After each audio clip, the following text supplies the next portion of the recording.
छात्र छात्राओं का कक्षा 12वीं जीव विज्ञान की ऑनलाइन क्लास में बहुत बहुत स्वागत है। आइए आज हम पढ़ते हैं अध्याय 2 पुष्टि पौधों में लैंगिक प्रजनन, sexual reproduction in flowering plants. इसके अंतर्गत हम पढ़ते हैं पुष्प की संरचना। एक द्विलिंगी पुष्प की खड़ी काट की संरचना क्या है समझाइए। इस प्रकार से प्रश्न आता है। तो एक द्विलिंगी पुष्प की खड़ी काट की संरचना में हमें सबसे पहले समझना होगा पुष्प के विभिन्न भागों के बारे में। तो पुष्प के विभिन्न भाग जैसे बाह्य दलकुंड, पुंमंग, जाया, 4 प्रमुख पुष्प के भाग होते हैं। इन 4 भागों के बारे में मैंने आपको ये बताया। अब एक द्विलिंगी पुष्प की खड़ी काट की संरचना देखेंगे तो उसमें 4 भाग कौन से होंगे। बाह्य दलकुंड मतलब ये 4 हरी 5 हरी किनारे होते हैं मोमबत्ती के समान। ये पुष्प के सबसे बाहर निचले भाग पर पाई जाती है, बाह्य दलकुंड कहते हैं। अंग्रेजी में है कैलस कहते हैं। फिर उसके बाद दलकुंड का अर्थ होता है फूल की पंखुड़ियां। तो फूल की पंखुड़ियां को पेटल्स कहते हैं। फिर इसके बाद पुंमंग पुष्प के नरजन्नांग यानी परागकोश एंथर के नाम से भी जानते हैं। और ये परागकोश तंतु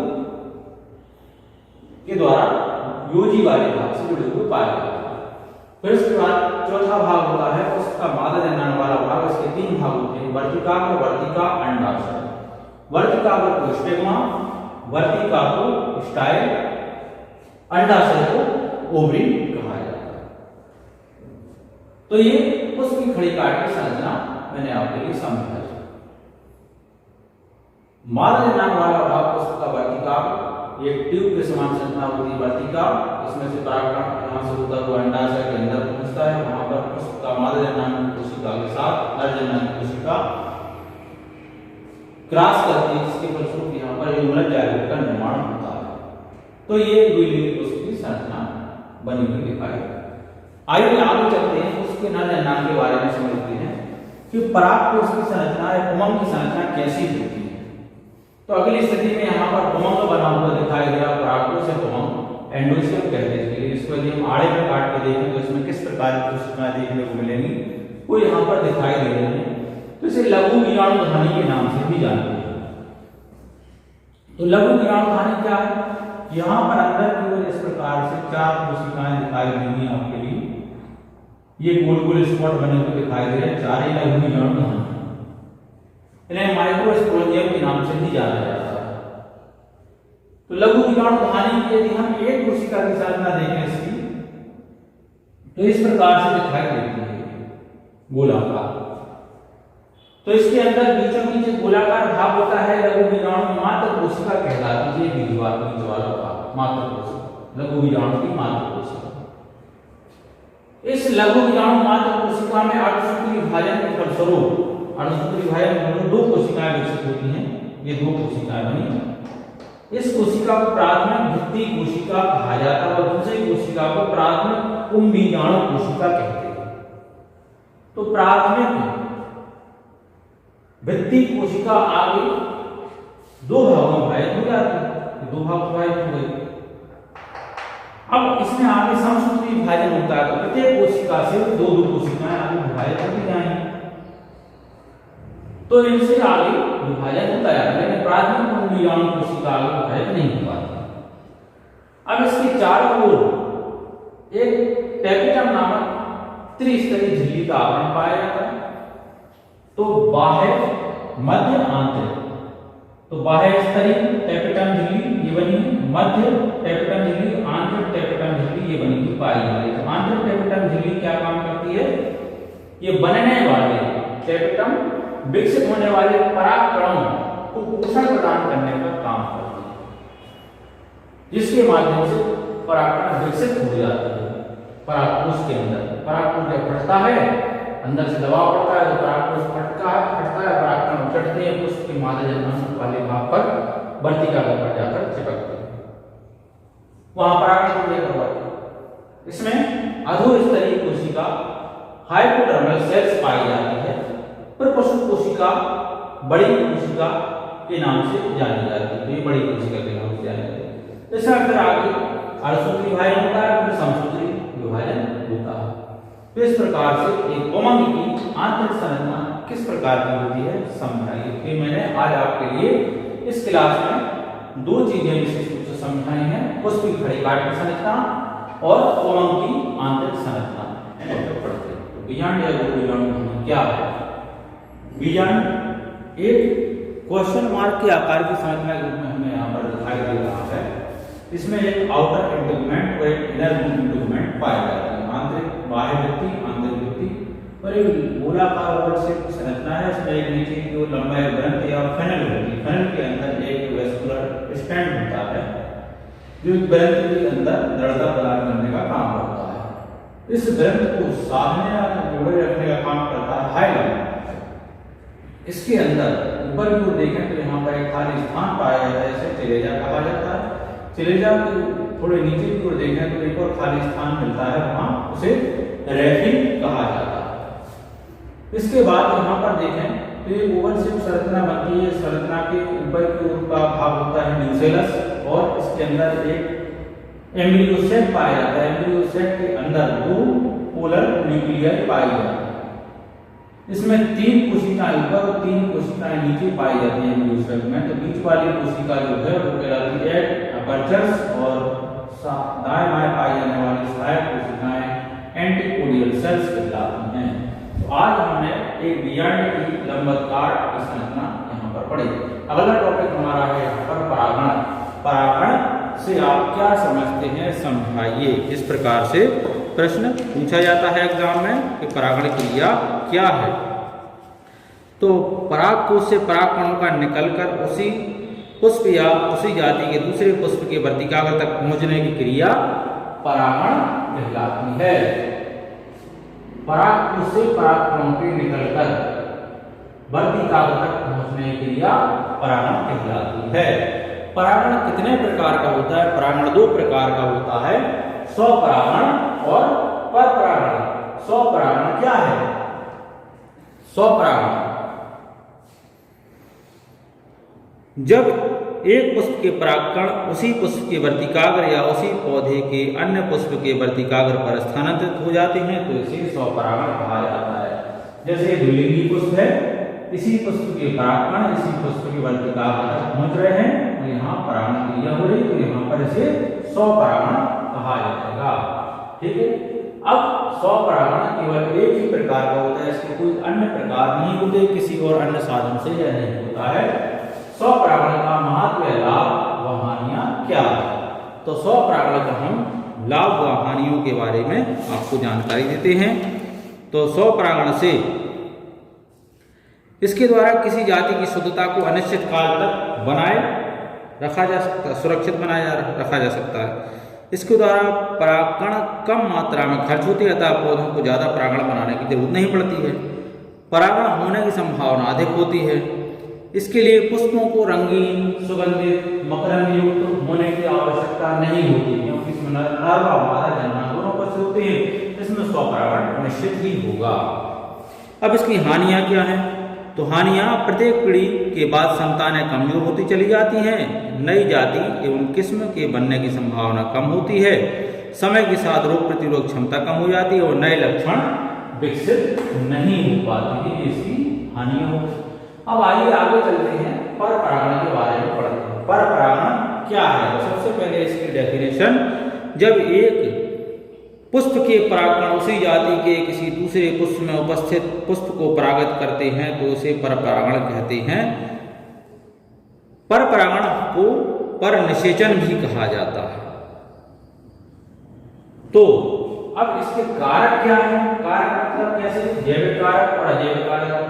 कारक जैविक कारक जैसे कीटों के माध्यम से परागण, पक्षी के माध्यम से परागण होता है, चमगादड़ के माध्यम से परागण होता है, घोंघे द्वारा भी परागण होता है। तो ये जीवों के द्वारा होने वाले कारक हैं। तो जीवों के द्वारा होने वाले परागण को जैविक कारकों के माध्यम से, अजैविक कारकों जैसे वायु के माध्यम से परागण और जल के माध्यम से परागण, ये अजैविक कारक कहलाते हैं। इतने माध्यमों से परपरागण की क्रिया होती है। जैसे कीट परागण, अनेक पुष्पों में कीट जैसे मधुमक्खियां, तितली, भौरे आदि के माध्यम से परागण होता है। तो परागण करने के लिए इसमें कुछ माध्यमों की आवश्यकता होती है, जैसे रंग। तो कीट दूर से रंग को देखकर आकर्षित होकर पुष्प की ओर खिंचा चला आता है और वहां रंग के कारण पुष्प के आसपास मंडराने लगता है। इससे नर जो मादा जन्नांग के आसपास, पुष्प के आसपास जो कीट मंडराता है तो उसके कीट के ऊपर लगे रहने वाले किसी दूसरे पुष्प के परागकण उस पुष्प के वर्तिका का पट्टा छू जाते हैं, परागण क्रिया होती है। ऐसे मकरंद चूसने के लिए पुष्प में मकरंद ग्रंथियां पाई जाती हैं। तो कीट दूर दूर से, जैसे मधुमक्खियां मकरंद लेने के लिए पुष्प पर आती हैं, बैठती हैं, वहां पर पैरों पंखों को फैलाती हैं, तो वहां उनके पैरों पंखों में, डंक में परागकण चिपक जाते हैं और जब वह उड़कर मकरंद चूस कर उड़ती हैं, किसी दूसरे पुष्प पर जाती हैं तो वहां परागकण मादा जन्नांग, पुष्प के मादा जन्नांग वाले भाग पर टच हो जाते हैं तो वहां परागण हो जाता है। सुगंध, कुछ पौधों में, पुष्पों में बहुत तेज सुगंध होती है जो वायु के साथ दूर दूर तक फैलती है। तो सुगंध भी कीटों को अपनी ओर आकर्षित करती है। प्रायः रात्रिकालीन पुष्पों में, जैसे रात रानी, हरसिंगार आदि में तीव्र खुशबू होती है और ये पुष्प रात्रि में खुलते हैं। इनकी गंध को प्राप्त करके कीट इनके पास तक आ जाते हैं और कीटों का पुष्प के आसपास मंडराने पर, पुष्प के अंदर डंक या पंख टच करने पर उनके मादा जन्नांग वाले भाग पर परागण टच हो जाने से परागण क्रिया हो जाती है। अब आइए देखते हैं सालविया में कीट परागण कैसे होता है। सालविया एक पुष्प होता है, यह एक द्विओष्ठीय पुष्प होता है, दो होंठ के समान संरचना होती है। यहां पर मैं आपके लिए सालविया के पुष्प की संरचना बता देता हूं। तो ये सालविया का पुष्प है, इसके अंदर ये मक्खी अंदर प्रवेश कर रही, मक्खी के पैरों में, डंक में जो कुछ भी परागकण चिपके हुए हैं वो इसके मादा जन्नांग वाले भाग पर टच हो रहे। तो यहाँ सालविया के पुष्प में मक्खी द्वारा परागण क्रिया हो रही है। नेक्स्ट दिया गया अंजीर में परागण क्रिया। तो अंजीर में भी इसी प्रकार से परागण क्रिया कीटों के माध्यम से होती है, इंसेक्ट के माध्यम से होती है। तो अंजीर एक नाशपाती के फल के समान संरचना के रूप में फूला हुआ होता है, इसके अंदर ही नर व मादा जन्नांग उपस्थित होते हैं। तो अंजीर की संरचना यहाँ पर देखिए है इस प्रकार से, नाशपाती क्या करके इसके अंदर नर व मादा जन्नांग पाए जाते हैं। मक्खी यहाँ से इस ऊपरी वाले भाग से, बाहरी वाले भाग से इसमें अंदर प्रवेश करती है, मक्खी के शरीर पर परागकण चिपक जाते हैं। जब मक्खी यहाँ पर इसमें अंदर भ्रमण करती है तो उसके परागकण मादा जन्नांग वाले भाग पर टच हो जाते हैं। ये नर जन्नांग है, ये मादा जन्नांग है। तो वहां पर मक्खी के माध्यम से परागण क्रिया हो जाती है। आगे दिया है आर्किड्स में मधुमक्खी द्वारा परागण क्रिया होना। तो आर्किड्स में भी मधुमक्खी के द्वारा परागण क्रिया होती है। तो आर्किड्स में यहाँ पर देखिए ध्यान से, आर्किड्स का फूल मैं दिखा रहा हूँ आपके लिए। आर्किड्स का ये फूल बना हुआ है। इस फूल में मधुमक्खी के डंकों के ऊपर, एंटीना के आसपास यहाँ पर परागकण चिपक जाते हैं। जब ये किसी एक पुष्प से दूसरे पुष्प में जाती है तो वहाँ मकरंद चूसने का काम करती है। तो इसके शरीर पर, बॉडी पर चिपके रहने वाले परागकण उसके वर्तिकाग्र वाले भाग पर चिपक जाते हैं। तो आर्किड्स में पर परागण मधुमक्खी के माध्यम से होता है। नेक्स्ट दिया गया है बिगनोनिया में पक्षी द्वारा परागण। तो हमिंग बर्ड द्वारा, छोटी चिड़िया होती है बिगनोनिया के, पुष्प में प्रवेश करती है, चोंच काटकर वहां से कीड़ों को खाने का काम करती है। तो हमिंग बर्ड छोटी चिड़िया होती है। पुष्प की संरचना और चिड़िया में दिखा रहा हूं। बिगनोनिया में फूल जो होता है वो एक कीप के आकार का होता है। ये कीप के आकार का आपको यहाँ पर दिखाई दे रहा होगा। ये कीप के आकार का पुष्प है। ये इसके अंदर ये हमिंग बर्ड लंबी चोंच डालकर कीड़ों को खाने का काम कर रही है। इसकी चोंच में पहले से ही परागकण चिपके हुए हैं जो यहाँ कीड़ों को खा रहे हैं। कीड़ों को खाते खाते इस पुष्प के मादा जन्नांग वाले भाग पर चोंच टच हो जाती है। जहाँ परागकण टच हो जाने पर वहाँ पर परागण हमिंग बर्ड के माध्यम से हो जाता है। नेक्स्ट दिया गया है मक्का में वायु परागण। मक्का में वायु द्वारा परागण क्रिया होती है। तो ग्रेमनी कुल के पौधों में वायु द्वारा परागण 80% तक होता है। जब हवा एक ओर से दूसरी ओर एक दिशा में चल रही होती है तो उसके बहुत सारे परागकण उड़ते हैं और उड़कर प्रत्येक पौधे में परागण क्रिया करवाते चले जाते। तो यहाँ पर आपको दिखाई दे रहा है मक्का के पौधे में वायु द्वारा परागण। ये बहुत सारे छोटे छोटे झुंड गुच्छे के रूप में परागकण दिखाई दे रहे हैं। तो पौधे से टकराते हुए चले जाते हैं, वहाँ परागण क्रिया करवा देते हैं। अगला दिया गया है वेलेस्नेरिया में जल परागण। वेलेस्नेरिया में जल परागण, तो जल में पाए जाने वाले जलीय पौधे वेलेस्नेरिया, नर व मादा दो प्रकार के इसमें पुष्प विकसित होते हैं। यहाँ पर आपको दिखाई दे रहा है जल में डूबे हुए पौधे, तो ये नर पुष्प लगा हुआ है, बगल में यहाँ साथ ही मादा पुष्प है दूसरे पौधे में। तो इसमें जल में तैरकर परागकण ऊपर की ओर जाते हैं और लहराते हुए मादा पुष्प तक पहुँचते हैं, वहाँ परागण क्रिया करवा देते हैं। तो इस प्रकार से जलीय पौधों में या वेलेस्नेरिया में जल के माध्यम से परागण क्रिया हो जाती है। आइए अब हम पढ़ते हैं आगे पर परागण के महत्व या इसके लाभ व हानियां। तो पर परागण के क्या लाभ हैं, और तो सबसे पहले दिया गया है पर परागण द्वारा अनुवांशिक पुनर्योगज होता है, जिसमें नई किस्मों की उत्पत्ति होती है। दूसरा दिया गया है इस प्रकार से उत्पन्न होने वाली संतानें संकर ओज के कारण स्वस्थ एवं अच्छी होती हैं। फिर इसके बाद अनेक फसली पौधों जैसे सूरजमुखी, सरसों, वन मेथी आदि पर परागण द्वारा पैदावार बहुत अधिक बढ़ जाती है। इनके द्वारा विभिन्नताएं उत्पन्न होती हैं, जिससे रोग प्रतिरोधी या रोग प्रतिरोधी पौधों की उत्पत्ति हो सकती है। सौगंध पौधों में बीजों के उत्पादन इनके द्वारा होता है। हानियां, पर परागण किसी माध्यम पर निर्भर नहीं करता, किसी माध्यम पर निर्भर करता है था, इसमें कोई ना कोई माध्यम होना चाहिए। यदि माध्यम नहीं होगा तो पर परागण नहीं होगा।